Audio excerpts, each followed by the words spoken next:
Tu veux enregistrer ta voix pour chanter, pour un podcast, vidéo YouTube ou une voix publicitaire, mais tu sais pas quel micro choisir? Pas de panique, aujourd'hui, je vais t'expliquer simplement quel type de micro existe, leurs différences et surtout lequel est le plus adapté à tes besoins. Bonjour, moi c'est Gérald du studio GT Audio Mix. Depuis toujours, j'ai une fascination pour la voix. Pour moi, une voix bien enregistrée et bien traitée donne une nouvelle dimension à ton message. Il devient vivant, captivant et inoubliable. Rentrons dans le vif du sujet. Choisir un micro, quel casse-tête. On se noie vite sur une avalanche de toutes sortes de micros. Mais la bonne nouvelle, c'est beaucoup moins compliqué que ça n'a de l'air. Premièrement, ça prend un micro cardioïde pour utiliser dans les enregistrements de ta voix. Il existe deux grandes familles, la famille USB et la famille XLR. La famille USB commence par le plus simple. Le micro USB est comme un micro branché directement dans le port USB de ton ordinateur ou de ton portable. Tu configures tes paramètres de son pour détecter ton micro USB. Et c'est tout. Rien d'autre à faire. C'est comme un plug-and-play. Vous branchez et ça marche. C'est la solution parfaite pour ceux qui font du podcasteur, du streamer, pour avoir une son hyper clair pendant des réunions en ligne. Pas de boîtier, pas de câble bizarre. La simplicité incarnée. De l'autre côté, on a les micros XLR. C'est un gros connecteur rond avec 3 broches. Ces micros ne peuvent se brancher à l'ordinateur directement.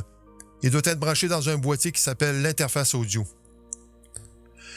Et cette interface audio va communiquer entre le micro XLR et votre ordinateur pour capter le son de votre voix.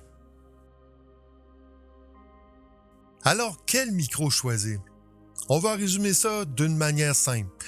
Tu es podcasteur, streamer, créateur de vidéos, tu débutes, tu veux pas te compliquer la vie. Ta priorité, c'est la simplicité et un son propre. Un bon micro USB cardioïde dynamique sera ton meilleur ami. Un bon micro USB, il te donnera un son très pro dès la sortie de la boîte et sa capacité à isoler la voix de la pièce est un énorme avantage.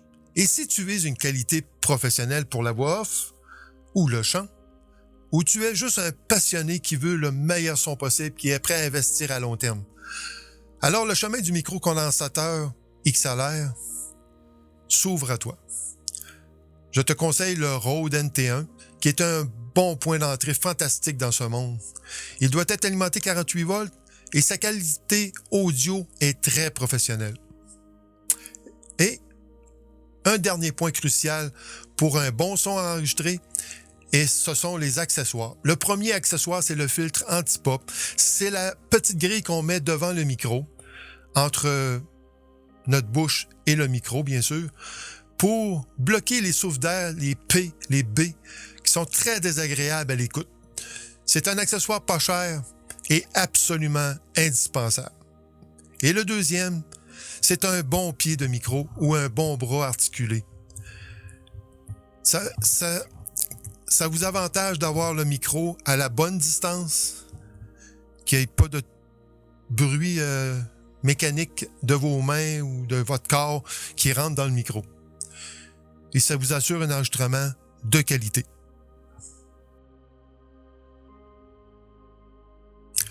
En conclusion, trouver le bon micro est crucial pour obtenir des enregistrements de haute qualité. Il ne s'agit pas seulement de choisir un micro quelconque, mais d'en choisir un qui correspond à tes besoins. Et l'important, c'est de choisir un micro adapté à ton environnement et ta voix. Merci d'avoir regardé jusqu'au bout et n'oubliez pas qu'un bon son, c'est le respect que vous montrez à votre audience. En espérant que ce tutoriel te soit utile, si c'est le cas, appuie sur le bouton s'abonner et le bouton j'aime et laisse un commentaire ci-dessous. Si tu as aimé le contenu de cette vidéo et que tu veux enregistrer ta voix facilement, je t'invite à télécharger mon guide « Comment enregistrer sa voix facilement ». Tu n'as qu'à cliquer sur le lien dans le descriptif en bas du vidéo. Pour la prochaine vidéo d'astuces simples pour enregistrer sa voix, ce sera sur quel équipement enregistrer sa voix.